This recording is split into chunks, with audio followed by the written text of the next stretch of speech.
Good morning बच्चों। आप देख रहे हैं मेरे पास आज कुछ सामान है जिसके द्वारा मैं आपको कुछ बताना चाहती हूँ। एक है मेरे पास पोटैटो है, ये मेरे कट करके रखा हुआ है, बीच में इसके मैंने कैविटी बनाई हुई है, एक छोटा सा गड्ढा करा हुआ है। ये जो पोटैटो है ये जो है ये कच्चा पोटैटो है, ठीक है। और एक मैंने यहाँ पे ले रखा है बॉइल्ड पोटैटो है, सेम मैंने यहाँ पे भी इसके बीच में कैविटी कर रखी है, क्योंकि जो मैं आपको बताना चाहती हूँ वो थोड़ा टाइम लेगा इसका रिजल्ट आने में, तो हम पहले इसको बनाकर प्रिपेयर करके रख लेते हैं। इसके अंदर मैं अब एक एक स्पून सॉल्ट की डाल देती हूँ। इसको इस तरीके से इसे मैं भर देती हूँ। इसकी कैविटी के अंदर मैंने पोटैटो की कैविटी में सॉल्ट भर दिया है, ठीक है। और मैंने बॉइल्ड वाले के अंदर भी सॉल्ट भर दिया है, ठीक है। अब मैं इसमें क्या करती हूँ, इस बाउल्स में मैं पानी डाल देती हूँ, ठीक। अब हम इसको छोड़ देते हैं और हम काफ़ी टाइम के बाद इसे देखेंगे। एक एक्टिविटी और करनी है, इसके लिए मैंने एक प्लेट ली है और इसमें मैं जो खीरा आप लोग आजकल नॉर्मली सैलेड में जो हम यूज़ करते हैं उसको मैं छील करके, क्योंकि इसकी बाहर की कोटिंग जो होती है, छिलका होता है, थोड़ा मोटा होता है, हमारे रिजल्ट आने में टाइम लगेगा। इसको मैं छील कर इसकी स्लाइस काट देती हूँ, ठीक है। ओके, नाउ अब मैं इस पे सॉल्ट डाल देती हूँ। तो चलिए आगे हम अपना कंटिन्यू करते हैं पार्ट। इसको हम छोड़ देते हैं ऐसे ही, बाद में इनका रिजल्ट आउटपुट हम देख लेंगे। तो हमने कल जैसे कि पढ़ा था कोशिका के बारे में कि कोशिका जो होती है वो हमारे जीवन की मौलिक संरचनात्मक क्रियात्मक इकाई होती है, और ये इसके 3 प्रमुख घटक होते हैं, आपके प्लाज्मा झिल्ली, कोशिका का द्रव्य और केंद्रक, ठीक है बेटा। तो अब हमने ये भी जाना था कि जो कुछ एकल कोशिकीय जीव होते हैं वो अपने आप में स्वयं में ही संपूर्ण जीवन जीते हैं। तो कोशिका के अंदर और बाहर गैसेस का आदान प्रदान कैसे होता है, उनके अपशिष्ट पदार्थ कैसे बाहर निकलते हैं, वो खाना कैसे खाते हैं, ये सब कुछ होता है जो उनका बाहरी घेरा था। बाहरी घेरा क्या था हमारा, प्लाज्मा झिल्ली।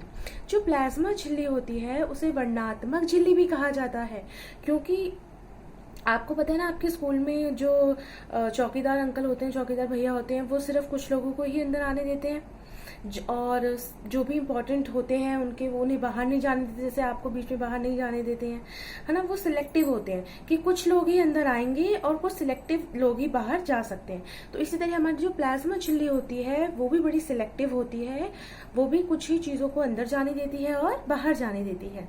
तो ये जो क्योंकि प्लाज्मा झिल्ली में बीच में छिद्र होते हैं, तो इसके द्वारा वो आदान प्रदान उनका हो जाता है। लेकिन कैसे होता है, कभी आपने सोचा है? यही दिखाने के लिए मैंने आपको एक अपनी एक्टिविटी दिखाई थी। जैसे कि खीरे में हमने देखा था कि जब हमने खीरे में नमक डाला तो थोड़े टाइम के बाद, अभी हुआ नहीं है ये प्रॉपरली, तो हम बात करते हैं गैसेस से स्टार्ट करते हैं। चलिए, हमने विसरण फर्स्ट चैप्टर में हमने किया था कि जो पदार्थ के कण होते हैं, जब वो उच्च तापमान पे गति उनकी ज्यादा हो जाती है और वो हमेशा कहाँ चलते हैं, वो चलते हैं, उनकी गति की जो दिशा होती है वो हमेशा उच्च सांद्रता से निम्न सांद्रता की ओर होती है। मतलब जहां पे उनकी सांद्रता ज्यादा है वहां से निकल के वो निम्न सांद्रता की ओर चलते हैं जहां उनकी सांद्रता कम है। तो कोशिका के अंदर, जब वो कोशिका अंदर कार्य कर रही है, अपने सारे खाना बना रही है, ऊर्जा निकल रही है, तो उसमें अपशिष्ट पदार्थ भी बनते हैं जो मोस्टली कार्बन डाइऑक्साइड गैस होती है। तो कोशिका के अंदर कार्बन डाइऑक्साइड गैस की जो आपकी सांद्रता होती है वो धीरे धीरे काफी बढ़ जाती है। किसकी तुलना में? कोशिका के बाहर के जो पर्यावरण है उसकी तुलना में। तो इसलिए अब कार्बन डाइऑक्साइड उच्च सांद्रता से निम्न सांद्रता की ओर गति करेगी और वो अपने आप कोशिका से बाहर निकल जाती है। जो कोशिका का अपशिष्ट पदार्थ हुआ वो कोशिका के बाहर निकल जाता है। इसी तरीके से ऑक्सीजन गैस जो कोशिकाओं को चाहिए होती है रिस्पायर करने के लिए, श्वसन करने के लिए, तो ऑक्सीजन की जो सांद्रता होती है वो पर्यावरण में ज्यादा होती है तुलनात्मक रूप से कोशिका के अंदर। तो कोशिका के अंदर ऑक्सीजन जो होती है वो अंदर आना शुरू कर देती है विसरण विधि के द्वारा, जहां पे वो उच्च सांद्रता से निम्न सांद्रता की ओर जा रही है, क्योंकि कोशिका के अंदर ऑक्सीजन की सांद्रता निम्न है। तो चलिए अब हम देखते हैं यहाँ पे जो हमारा था ये लगभग पूरा हो गया है। हम देख रहे हैं यहाँ पर कि जो खीरा है उसने पानी छोड़ दिया है ना। जो सारा सॉल्ट जो था वो काफी घुल चुका है और यहाँ पे काफी पानी जो है वो आ रहा है। ठीक है बेटा, तो इसका मतलब कैसे पानी कैसे बाहर आ गया? पानी तो मैंने डाला ही नहीं था, ये क्या हुआ भाई? चलिए, ये तो आप सब जानते हैं कि खीरे के अंदर पानी होता है, हर कोशिका के अंदर पानी होता है। अच्छा, जो खीरा है वो सजीव है, सजीव है, ये पादप का एक पार्ट है, फल है उसका। ठीक है, तो जो इसकी जो झिल्ली है वो कैसी है? वर्णनात्मक झिल्ली है। अब जब हमने नमक डाला तो जल की सांद्रता खीरे के अंदर ज्यादा थी एज कम्पेयर टू बाहर। तो जल कैसे गति करेगा? उच्च सांद्रता से निम्न सांद्रता की ओर चला जाएगा, तो वो बाहर की तरफ निकलना स्टार्ट कर देता है और इसको हम कहते हैं परासरण। इसे हम यहाँ पे विसरण इसलिए नहीं कहते क्योंकि ये गति जल के अणुओं की है और किसके द्वारा है? ये है आपकी वर्णनात्मक झिल्ली के द्वारा, एक सजीव की झिल्ली के द्वारा है, इसलिए इसे हम कहते हैं परासरण। तो यहाँ पे हमारे जो जल के अणु हैं वो सारे के सारे बाहर निकलना शुरू कर देते हैं क्योंकि बाहर जो है जल की सांद्रता बहुत कम है, ना के बराबर है, और जो अंदर है जल की सांद्रता वो ज्यादा है। अब आप लोग ऐसा भी कह सकते हैं कि मैम अगर हम खाली खीरा काट के रख देंगे तो उसमें से पानी नहीं निकलता। तो उसमें से पानी इसलिए नहीं निकलता क्योंकि वहां पे तुलनात्मक होता ही नहीं है। ठीक है ना, जब हमने नमक डाला तब हमने एक मिश्रण तैयार करा, हमने एक विलयन बनाया है एक तरीके से, जहाँ पे अब दो चीजों का कंपेयर होगा, खीरे के अंदर का और खीरे के बाहर का। बाहर नमक है, बाहर पानी कम है, अंदर नमक नहीं है, पानी ज्यादा है, इसीलिए मूवमेंट होगी अब पानी की अंदर से बाहर की ओर। अब मैं आपको आलू का भी दिखाना चाहती हूँ लेकिन ये अभी भी नहीं हुआ है ये, लेकिन मैंने आपके लिए रखे हुए थे, मैंने सुबह बनाए, मैंने कल बनाए, शाम को बनाए थे, जिसमें मैंने बना करके रखे थे। ये देखिए इस तरीके से हो जाता है। जो हमारा बॉइल्ड पोटैटो होगा वो जो है वो काफी नमी छोड़ देगा, ये देखिए पानी आ जाता है ऊपर, लेकिन जो हमारा जो कच्चे आलू में नमक जो होता है वो घुल जाना स्टार्ट कर देता है, लेकिन बॉइल्ड में क्यों नहीं होता? बॉइल्ड में इसलिए नहीं होता क्योंकि जो परागम्य झिल्ली के द्वारा परासरण होता है वो कच्चे आलू में होता है, क्योंकि उसके जो झिल्ली है वो अभी सही है, लेकिन उबलने से आलू की जो झिल्ली थी वो खंडित हो गई थी, वो खराब हो गई थी, तो अब वहां पे परासरण नहीं हो पाया, लेकिन वहां पे परासरण हुआ। ये एक्टिविटी आप अपनी खुद भी घर में कर सकते हैं। आप इसको छोड़ना पड़ेगा कम से कम आधा से पौना घंटा। तो चलिए, जो हमने कल करा था कि कोशिका के 3 प्रमुख घटक हमने जाने थे, जो कि आपके हैं परागम्य झिल्ली, प्लाज्मा झिल्ली, कोशिका द्रव्य और केंद्रक। इसके बारे में मैं आपको और विस्तार से बताती हूँ और समझाती हूँ। आइए हम आगे देखते हैं। जी बच्चे, देखिए कैसे एक कोशिका कई कोशिकाओं में विभाजित होकर बढ़कर एक बड़े बहुकोशिकीय जीव का निर्माण करती है। तो हमने देख रहे थे कि कोशिका के 3 मुख्य घटक जिनसे वो मिलकर बनी है। पहली आती है आपकी प्लाज्मा झिल्ली। ठीक है, ये आप डायग्राम देख रहे हैं इसका, ये इस तरीके से हमारी कोशिका को घेरे रखती है। प्लाज्मा झिल्ली के संगठक लिपिड और प्रोटीन्स होते हैं जो इसको लचीलापन देते हैं, जिससे कि जो एकल कोशिकीय जीव होते हैं वे अपना भोजन आसानी से ग्रहण कर लेते हैं, जैसे अमीबा। इस प्रोसेस को एंडोकाइटोसिस कहा जाता है। प्लाज्मा झिल्ली को वर्णनात्मक परागम्य झिल्ली भी कहा जाता है क्योंकि कोशिका के आर पार विसरण प्रक्रिया के द्वारा अणुओं का आदान प्रदान होता है। Carbon dioxide gas, oxygen gas के अणु इसी माध्यम से निकलते हैं। जब जल के अणुओं की गति वर्णनात्मक झिल्ली द्वारा हो तो उसे परासरण कहते हैं। परासरण में जो जल के अणु होते हैं वह ज़्यादा सांद्रता से जल के निम्न सांद्रता की ओर गति करते हैं।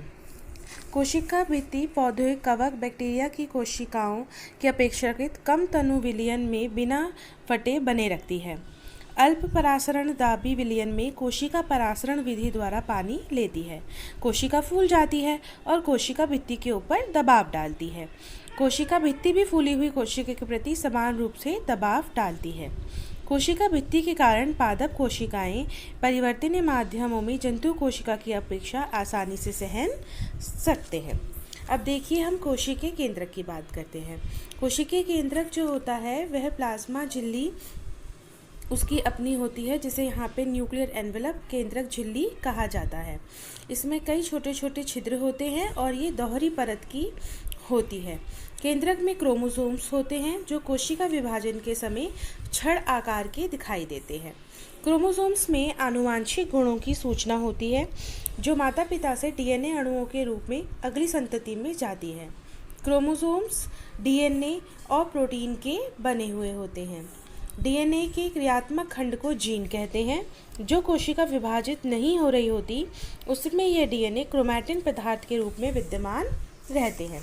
क्रोमैटिन पदार्थ धागे की संरचना जैसा दिखता है, एक जाल का पिंड। जब कभी भी कोशिका विभाजित होने वाली होती है तब यह क्रोमोसोम में संगठित हो जाता है। अब आप देखेंगे यहाँ पे दिख रहा है ना आपको, डबल मेम्ब्रेन दिख रही है न्यूक्लियोलस बीच में, और क्रोमैटिन मटेरियल दिख रहा है धागे जैसा। यहाँ पे और क्लियर हो रहा है आपको, एक कोशिका दिख रखी है। कोशिका के अंदर केंद्रक देखिए, केंद्रक के अंदर किस तरीके से क्रोमोसोम्स होता है और क्रोमोसोम्स के अंदर डीएनए होता है जो हमारा आनुवांशिक सूचनाएं जिसमें एकत्रित रहती हैं। कुछ कोशिकाएं ऐसी भी होती हैं जिन्हें जो केंद्रक होता है जिनका, उनमें झिल्ली नहीं होती, ऐसे हम प्रोकैरियोटिक कोशिका कहते हैं। इसके उदाहरण हैं बैक्टीरिया। प्रो का मतलब होता है आदि अथवा पूर्व कैरियोटिक, इनमें केंद्रक झिल्ली नहीं होती, केंद्रकाय कहा जाता है। और यूकैरियोटिक कोशिका, इसके अंदर जो केंद्रक होता है वो अपनी झिल्ली में होता है, अपनी दोहरी झिल्ली के अंदर होता है। केंद्रक स्पष्ट रूप से दिखाई देता है, इसलिए हम इनको यूकैरियोट्स कहते हैं या यूकैरियोटिक कोशिका कहते हैं। सभी पादप कोशिकाएं, जंतु कोशिकाएं यूकैरियोटिक कोशिकाएं हैं। इसमें आप देख सकते हैं, लेकिन प्रोकैरियोटिक कोशिकाएं में ऐसा नहीं था। वहाँ पे जो केंद्रक क्षेत्र था वहाँ पे क्रोमैटिन पदार्थ इकट्ठा हो रखा होता है, हमें अलग से केंद्रक दिखाई नहीं देता। थर्ड आपका आता है कोशिका द्रव्य। यहाँ पे आपको दिख रही है फोटो में, जिसे यहाँ पे लेबल कर रखा है साइटोप्लाज्म, जिसे हिंदी में कहते हैं कोशिका द्रव्य। कोशिका भित्ति व केंद्रक के बीच में घिरा हुए क्षेत्र को कोशिका द्रव्य कहते हैं। प्लाज्मा झिल्ली के अंदर ये एक तरल पदार्थ होता है जिसमें बहुत से विशिष्ट अंग होते हैं। ये देखते हैं, अभी हम आपको दिख रहे हैं, एक और नई स्लाइड में आपको मैं दिखाती हूँ जिसमें विशिष्ट अंगक होते हैं। ये देखिए यहाँ पे, जिन्हें कोशिका अंगक कहते हैं। प्रत्येक अंगक कोशिका के लिए विशिष्ट कार्य करते हैं। कोशिका द्रव्य और केंद्रक दोनों को मिलाकर जीव द्रव्य कहते हैं, क्योंकि इसी से हम जिंदा रहते हैं या ये हमारे जीवित की इकाई होती है। कोशिका अंगक के बारे में यहाँ पे देखिए आपको कई सारे दिख रहे हैं, अंतर्द्रव्य जालिका, नाभिका, राइबोसोम्स, गोल्जी बॉडीज, लाइसोसोम्स, ये सब हमारे कोशिका अंगक हैं। कोशिका अंगक के बारे में हम आपको अगली कक्षा में विस्तार पूर्वक बात बताएंगे। तो बच्चे, आज हमने अपने तीनों संघटक को आराम से देखा कि किस प्रकार से कोशिका के अंदर और बाहर अणुओं का आदान प्रदान होता है। इस विधि को विसरण कहते हैं। जब जल के अणु अंदर बाहर जाते हैं उस विधि को परासरण कहते हैं, क्योंकि ये जो माध्यम होता है वर्णात्मक झिल्ली के द्वारा तय किया जाता है। और हमने केंद्रक देखा और हमने कोशिका द्रव्य के बारे में पता करा। Thank you.